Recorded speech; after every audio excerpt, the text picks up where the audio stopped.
Hello and welcome to the National Security Conversation. The Chatham House, or the Royal Institute of International Affairs, published a report earlier this month entitled Global Britain, Global Broker, outlining a blueprint for the United Kingdom's future in the emerging international order. While the report states that India's importance to the United Kingdom is inescapable, it also labels India as a difficult country, along with Russia, Turkey, and Saudi Arabia. To discuss this report, India-UK relations in general, and to understand British grand strategy in a post-Brexit and post-COVID-19 world order, I have with me Professor Kate Sullivan de Estrada. Professor Sullivan de Estrada is the Director of South Asian Studies and Associate Professor at the University of Oxford, United Kingdom. Professor, a recent study by the Chatham House entitled Global Britain, Global Broker identifies India as one of the four difficult countries alongside Russia, Turkey, and Saudi Arabia. And you wrote an article in the Indian Express recently, and you argue that such labeling reveals that the liberal world orders is yet to be free from quote-unquote imperial bias. Tell us a little more about this imperial bias. Why do you think such a bias persists even today? So I think, well, it's important to note that the term imperial bias is, of course, the title attributed to my piece, because we don't often get to choose the titles of our pieces. But I stand by the argument that it represents. And I think it's important to be clear that the way I refer to hierarchies in the piece is very much asking us to look at the liberal order in a social way, right? I think we forget that orders don't just seek to set out kind of stable and predictable behaviors that regulate relations between states. They also uphold particular values, and they seek to produce kind of particular goals or outcomes. So if we look at where the values come from and who benefits from the goals that orders try to kind of produce, then we start to see social hierarchies. And of course, the idea of an imperial hierarchy suggests that this harks back to an imperial period. I think, if you're having a social analysis of anything, it's not as simple as simply going out and observing things, right? We need to go into a bit of detail and a bit of history.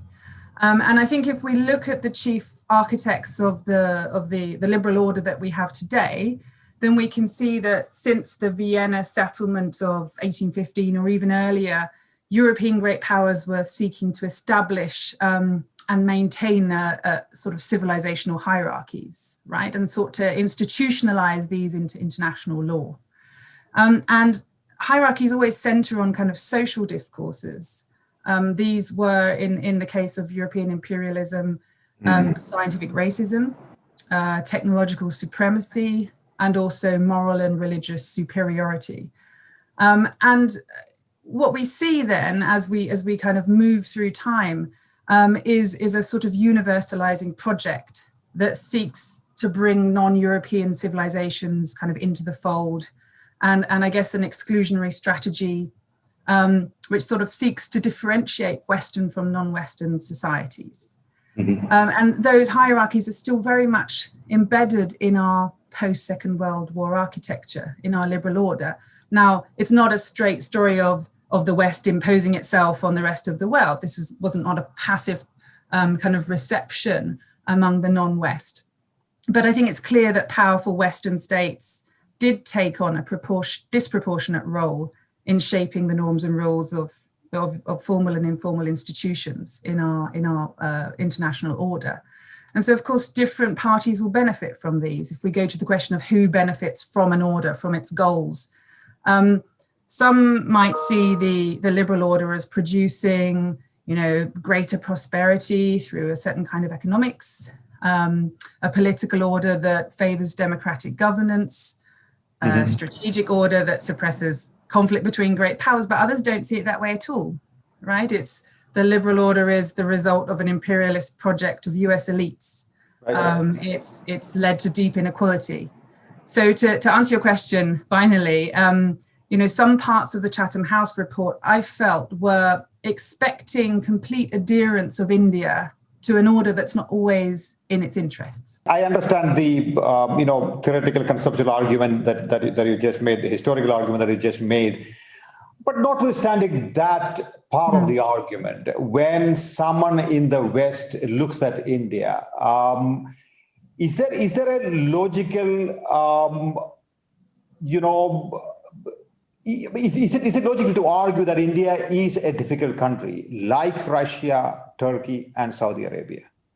And if so, what makes India look difficult? When you're just looking at the international level now, because we need to think that this is not just a conversation about India's international role, but also what's happening domestically in the Chatham House report. And we'll come to that, I think. Yeah. But there is a kind of much longer discourse that is connected to anxiety in Western capitals about, the future of the international liberal order and who will be the partners that moving forward will uphold that order. And there's a number of candidates. There's Brazil, there's India. These seem to be nice kind of democracies that will continue the project as the power of Western states declines. So there's a constant sort of effort to seek out, whether these partners will be reliable, because we're looking for stability. And of course, we know that India is not unthinkingly embraced the international liberal order. There's many parts of it that seem unjust. India has not been a big supporter of humanitarian interventions. It has a very sovereigntist position. And I think these kinds of caveats that India has towards the order, which come from the origins that I described before, mean that it's not going to invest as wholeheartedly as the author of the Chatham House report might want. And I think that the problem with that is that it's not situating yourself in New Delhi and asking what are the challenges that India faces and perceives when confronting that order. It's really reading India's behavior through UK interests and really a sort of a normal that is imagined from a UK position, but that normal is not normal for India. Kate, you also argue that the international order of the early 21st century remains grounded in the myth of the formal equality and sovereignty of states, where even powerful states like India still do not enjoy full political and economic interdependence in how they make decisions at home. This is a very interesting argument. Could you sort of explain this argument for our viewers? Because you have a very powerful country here, militarily very powerful, economically very powerful, and yet you seem to make the argument that, hey, the former equality and sovereignty of states is sort of grounded in, it's a myth in many ways. Take us through that argument, Professor, for our viewers. Sure. So I think one of the books that is worth reading more of on this is Jerry Simpson's book, Great Powers and Outlaw States. And, he's just one of a number of scholars who, again, are looking at international order in a social way and saying, sovereign equality is vastly uneven. There is no sovereign equality. It's not just because some powers have relatively higher material capability, but because these powers essentially claim the right to intervene in the affairs of other states, to promote their version of order. And some states are more susceptible to that than others, right? So you've got inequality at both ends. You've got inequality, great powers think that they can do things that other states can't. And you've got a category of states where great powers seem to feel that it's more legitimate to intervene in them or intervene in their affairs than others. So this creates quite a lot of variation. And so this idea of the difficult state as being those who sort of don't acknowledge the legitimacy of great power norms and behaviors, they don't adopt the social roles and the material practices that great powers would want them to adopt. These are kind of more vulnerable than other states. The interesting thing there to focus on, I think, as well, is that if you have these social hierarchies that still continue, where some states sort of assume the right to lead and rule over others and to judge others and to affect their status through speech acts and through certain decisions, sanctions, for example, clearly you are not operating on an even playing field. And another sort of book to read on this, which is an absolutely brilliant one, which I cite in the article, is Adam Getaczew's book, World Making After Empire. And she puts it a slightly different way. She says, when states were seeking self-determination, they weren't just seeking self-determination over their domestic sphere to have sort of the politics and the economics that they wanted. They were also seeking outwardly a space, an international space where they could be free to manifest the destinies, the political and economic destinies they wanted to manifest, right? And her argument is that international space never really came into play. And I think the two arguments sort of dovetail very nicely. And I think it's very, very kind of common to think that India is rising and it's unassailable and nothing can stop it. But I'm not sure that's the experience of Indian foreign policy elites, at the UN or in certain international settings. I think what you find is that social hierarchies still mark the core institutions of world politics. India still can't get access as a permanent member of the UN Security Council. The Nuclear Non-Proliferation Treaty very carefully institutionalizes a hierarchy between, 5 states who are legally permitted to possess nuclear weapons and the rest who aren't. Even, the G20, for example, is vastly dominated by European states over others.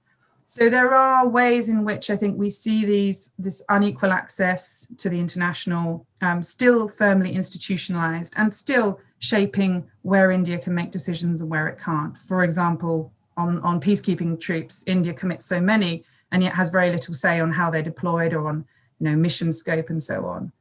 So I think that's what I'm trying to get at. I don't think it's a very popular view, and I don't think it's one that's particularly enunciated much by India's foreign policy elites, but I think it's certainly there in the background.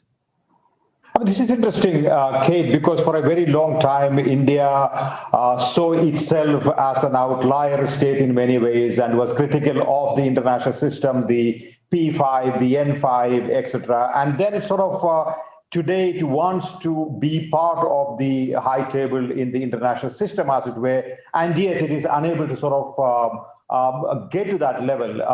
And is this a result of, there is a desire, unlike earlier on it was critical, today it is more conciliatory, and yet it is finding it difficult to sort of be at the high table of the international system. What is this a function of? What is this a result of, in your opinion?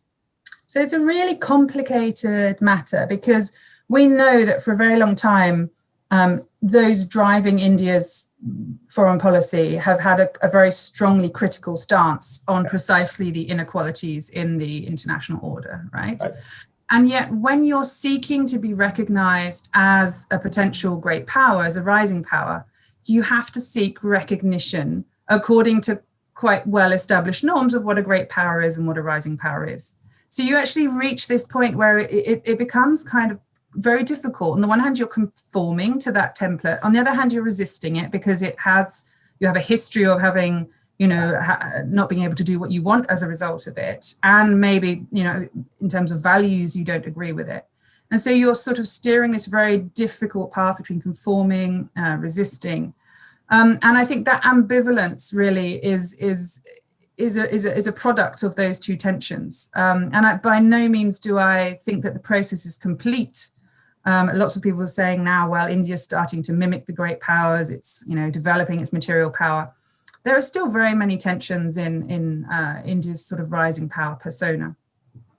Right. I mean, very interestingly, you also in your article in the Indian Express make a reference to normative resources, as it were, right? I mean, say, for example, you argue that as long as the government in India practices domination at home, it cannot really muster the critical and normative resources to inspire greater equality, legitimacy, and inclusivity in the international sphere.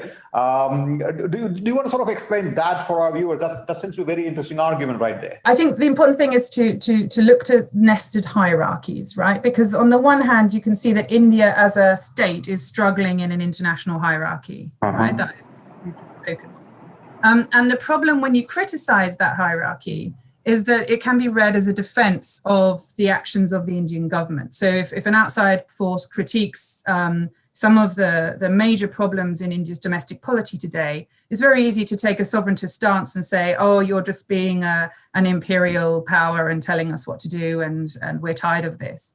Now that doesn't really address at all the big problems within India's domestic sphere at the moment. You know, the suppression of dissent, shrinking of a sort of space for civic rights and so on. So what we need to do, I think, is find a position that we can try and come at that from, that is not an outside lecturing, hectoring Western state, but one that tries to think of what values do we want? What does self-determination mean at multiple levels? And this kind of links in very strongly to what got me so excited and interested in Indian foreign policy originally, right? So my PhD thesis way back was all about looking at, I guess, Indian ideas of greatness that emerged from the independence movement. And the idea that these had a lot to do with self-determination, had a lot to do with equality and challenging racial hierarchies and material hierarchies. And they were very exciting to me. They weren't without their problems because, you know, as scholars such as Sankaran Krishna have pointed out, you know, there were all sorts of worrying hierarchies embedded in quite a lot of the nationalist thinking that centered on casteism or sort of Hindu centrism. But they formed a powerful critique, I think, of sort of the imperial and colonial projects of the West. Now, where are those resources today? And if we think of sort of what kinds of values one could project out of the rising powers of the future that might solve some of the problems of you know, the Western hierarchy, the hierarchies in the Western liberal order, where would we find them in India today? And I think quite a lot of the critique that's coming at India centers really on a sense that those values are not really in evidence, certainly within the government at the moment. Those reflective ideas of equality, they're not there. So I think the point is that you can't really challenge the values at the international level if you're not performing values in the domestic space that are admirable to others. So those layers are connected, even though they are sort of separate hierarchies in a way. Let me ask you a slightly related question there. I mean, you know, India has been seeking its rightful place in the international system. It desires to be treated as a sovereign equal by the leading powers of the international system. And yet, it also comes with a lot of post-colonial sensitivities, and it's not too happy when other countries, especially Western countries, point fingers at what is happening, say, within India, be it Kashmir or communal relations within India. As a scholar of international politics, what is the sweet spot? How do we sort of view this? Should countries retain the right to sort of critique what is happening internally in other countries? I mean, to sort of be very specific, should Britain have the right to talk about what is happening in Kashmir or in other parts of India, or should the UK government be more sensitive to India's post-colonial sensitivities? Where do you stand on that? So it's a really difficult question. I think absolutely there should be a right. I think there should be a right for Indians and the Indian government to criticize the UK. But it's not as simple as saying that critique should be mutual, because we know that it's not an even playing field, right? I mean, that these hierarchies persist, and it's not correct to say that there's an equal right for both to critique the other. We know that even if the UK is a dwindling great power, it has an ability to, you know, diminish the status of other states in a way that perhaps India doesn't. So I think, you know, there needs to be space for dissent in general. There needs to be space for discussion, whether it's in India, whether it's in the UK. And I think holding criticism hostage to, you know, to trade deals or better relations is problematic. I mean, ideally, you'd get to a place where there is a trusting kind of a relationship where you can voice critique in both directions, and there is much to critique in the UK. And I think an Indian perspective on many of the UK's problems is really valuable. But I don't know if we're there yet, partly because of an inability on, I think, more the UK side to deal with the imperial history. And partly because the current government in India is very defensive about any kind of critique. Let's go back to the Chatham House report for a moment. It cites India joining the SCO as evidence of India being resistant to joining the Western camp, while at the same time arguing for Britain to negotiate an investment agreement with China like EU did last year. Seems like a inconsistent argument there. How do you view that? So I think there's a few ways of reading this.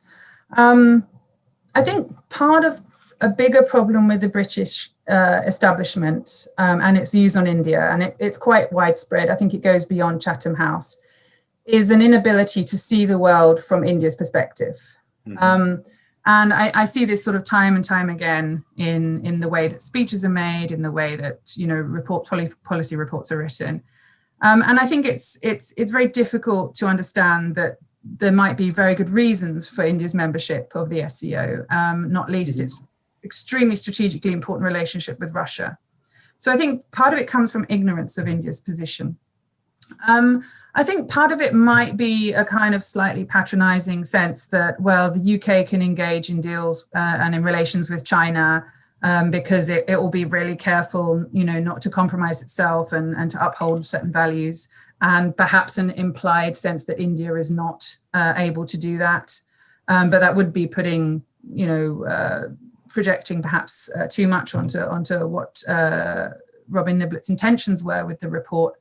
But I think another way of looking at it is that perhaps understandably there is a lot of concern that India is not as democratic as it has been, and that keeping company with a group of, you know, predominantly authoritarian states, you know, points to a longer trend in the direction of India's polity. So, I mean, those are just my sort of perceptions of what might be behind that obvious dissonance and contradiction in the report. Right. You know, now that we talked about this particular inconsistency / contradiction, I think I should have asked this question early on, but how reflective is the Chatham House report of the policy positions in London today? Yeah, I mean, I think this is a point that needs to be underscored very strongly. It really doesn't seem to overlap with what the UK government is actually doing on the ground. So I gave evidence in late 2018 as part of a year-long inquiry called Global Britain and India. And this was launched by the House of Commons Cross-Party Foreign Affairs Committee. And the report of that inquiry came out very strongly in favour of intensified relations with India. The report is dated June 2019, and it clearly stated that India is an important ally for the UK in defending the rules-based international order. So I think we really have to understand that the Chatham House report is a think piece that is addressing a set of reflections that Britain needs to contend with moving forward in the world, rather than any kind of reflection of official UK government policy. Right. The Chatham House report seems to make the argument that India probably should not be included in an expanded G7. What is the thinking in the government in UK on that particular subject? Yeah, I think, again, this is a really key place where the Chatham House report diverges from what I understand UK government policy to be. I mean, we know that Prime Minister Boris Johnson, who is obviously we're hosting the G7 meet this year. He's invited South Korea, India and Australia to attend the Leaders Summit in June. So, you know, in a way, he is clearly pushing forward with some kind of coalition of leading democracies. we also know that this hasn't really been responded to very well by Japan. In recent days, we've heard that Japan is not particularly in favour of this.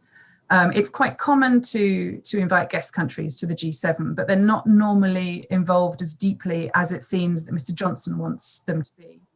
And I think there's a worry that this is a bit of a unilateral move to establish kind of a coalition of democracies to counter China and other authoritarian states without necessarily it being a collective decision.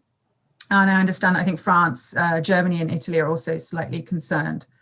So mismatch there between Chatham House report and UK policy, but UK policy itself is I think, under contention at the moment.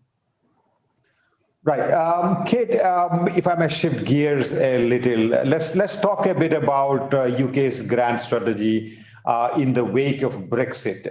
Prime Minister Johnson has been floating the idea of a great global Britain in the aftermath of Brexit from EU. How much substance is there to the global role for UK argument today? Or is Britain really chasing the mirage of past imperial glory, which of course is at odds with its own diminished stature today? So how do you look at the British grand strategy, as it were, in particular, a global role for UK in the wake of Brexit? Yeah, so I mean, I think the idea of global Britain reflects an aspiration and an anxiety. I'm not sure how grounded it is on reality. I think the problem is that UK is used to taking a leading role in responding to global challenges, but of course everything is uncertain right now, partly to do with Brexit, but we know that in international politics, power is more widely dispersed, the pathways to influence aren't as clear as they used to be, different powers are rising, there are less resources to pursue goals because, you know, there's economic contraction. And so global Britain, I think, is certainly it's symbolic, or it's a diagnostic of an anxiety and a need to think through Britain's or the UK's role globally, to reinvest in relations, carve out opportunities. It's supposed to signal openness. It's supposed to also signal confidence, of course. And I think it's supposed to signal sort of continuing commitment to a rules-based order. And parts of these signals are, of course, outward, but parts of them are also for domestic consumption. And there is a segment of British society, partly connected to, obviously, the current, you know, base of the current British government, that wants maybe to read into this sort of imperial nostalgia, the idea of a plucky little island forging its way on the global stage, freed from the shackles of a constraining EU. But I think we know that these days they're long past. I mean, let's be frank. It's clear that the UK is not in the same position that it has been. It is going to have to come to terms with being a sort of middle power, even though it still is one with great power privileges institutionally. And I think, you know, this is where I think Robin Niblett's report is really useful. You know, he's saying India shouldn't try and reincarnate itself as a mini great power. It needs to shift gear, needs to take on a different role. And funnily enough, his idea of Britain as a global Britain, global broker, it looks sort of similar at an abstract level to the role that India has played internationally for decades, you know, seeking to find consensus points, seeking to bring different parties together. And I've long sort of made this point in various forums that I think the UK has a lot to learn from India's experience of having high ambitions, but perhaps not necessarily the material clout to always achieve them, and what kinds of social power do you need to wield in order to make good on that. You know, I think it's clear that the risk of a global Britain that's unself-reflexive, backward-looking, and so on, is that we actually erase lots of the things that make us really strong, but not strong in a typical traditional hard power, grand strategic sense, but strong in terms of the networks that we have as a nation. And I think a really great piece that sets this out is a piece that Tarek Bakavi and Shane Brighton wrote in 2013, published by the Chatham House journal, International Affairs, so before everybody comes down too hard on Chatham House, with the title Brown Britain. And it's such a great piece. It talks about, how Britain needs to look at itself as being part of a global network, to look at its diaspora economies, to look at its diverse histories, and see great potential in India's post-colonial connections, and really see agency as located in many different sites, not just in this kind of very white elite governmental space in the UK. So I think there are all sorts of ways of thinking about it that maybe, have not yet bubbled up and are not yet being necessarily implemented. And we need to be far more creative than we are, I think, as a nation. Right. Kate, within this, grand strategic posturing about a global role for UK, how does London look at or perceive China? I mean, sitting in Delhi, I can tell you this: China is perceived to be the biggest threat by India, clearly, and also within the international community today, there is a feeling that China is emerging as a major challenger to the existing international system, international order. How does Britain look at it? I mean, there is a desire to negotiate an investment agreement with China, clearly, but within the security sphere, how does UK look at China? Yes, I think we've seen a huge shift in the last sort of 5 years or so. The UK kind of declared itself wide open to Chinese investment in 2015. It was a big advocate for China in Europe, but we've seen a big reversal here. I think there's just been a growing awareness, a sort of a big swing to Sino-skepticism, essentially. And we see that in the way that Chinese investment has been blocked from some strategic UK industries. There are moves to cut Huawei out of UK telecoms networks by 2027. Of course, there are growing concerns, as there are in many places, about the treatment of Uyghur Muslims. And the UK has really been pushing itself as a safe haven for political exiles from Hong Kong. So there's been an absolutely massive shift, away from this warm embrace of China that we saw 5 or so years ago. I think there is a sense, much like the EU position, that surely there must be ways of boosting economic trade and other economic relationships that are, lower risk than others. But whether these become possible and how far they continue to be embraced, we'll have to see. But I think there is really a sea change in the position on China. I also noted that in the Chatham House report, the report keeps mentioning Asia-Pacific as opposed to Indo-Pacific. In fact, it mentions Indo-Pacific, I think, only once. Asia-Pacific, the term that is preferred by China, is mentioned several times. And this is despite the, global talk about Indo-Pacific these days, and especially from within the United States. So how do you sort of see this going back to the Asia-Pacific terminology by the Chatham House report? Is that reflective at all of how Britain is looking at, the British government is looking at Indo-Pacific?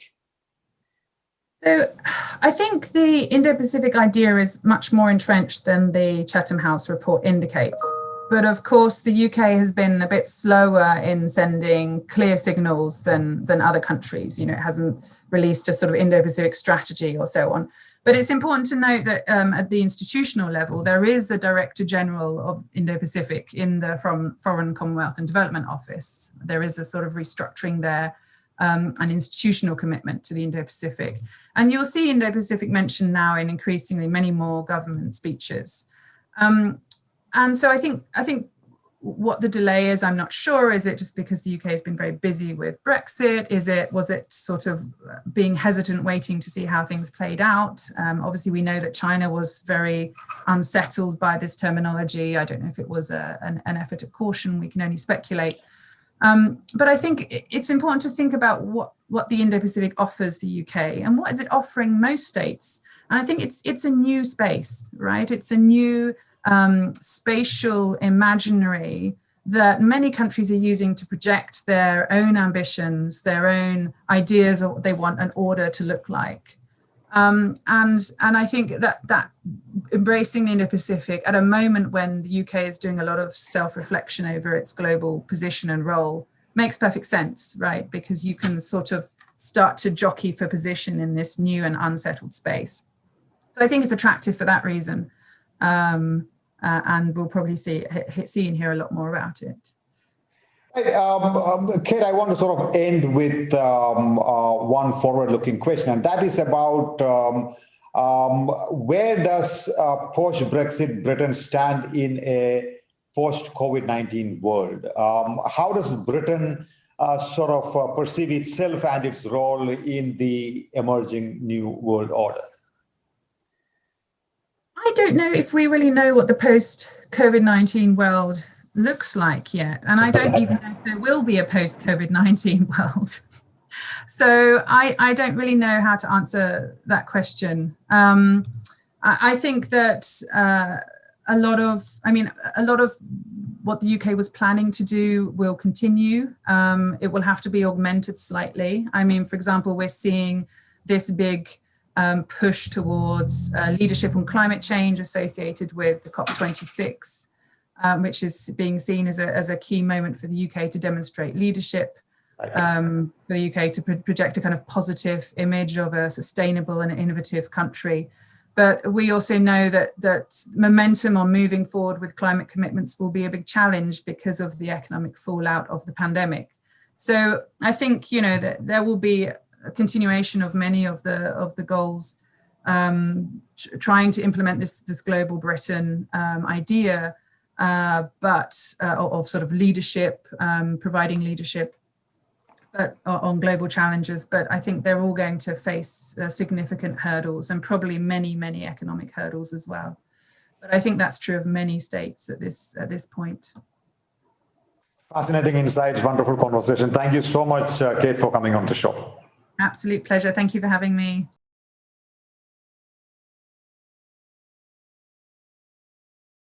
To receive instant updates on all videos from The Wire, click the subscribe button and hit the bell icon. Pay to support independent journalism. Click the link in the description and choose the amount you want to pay.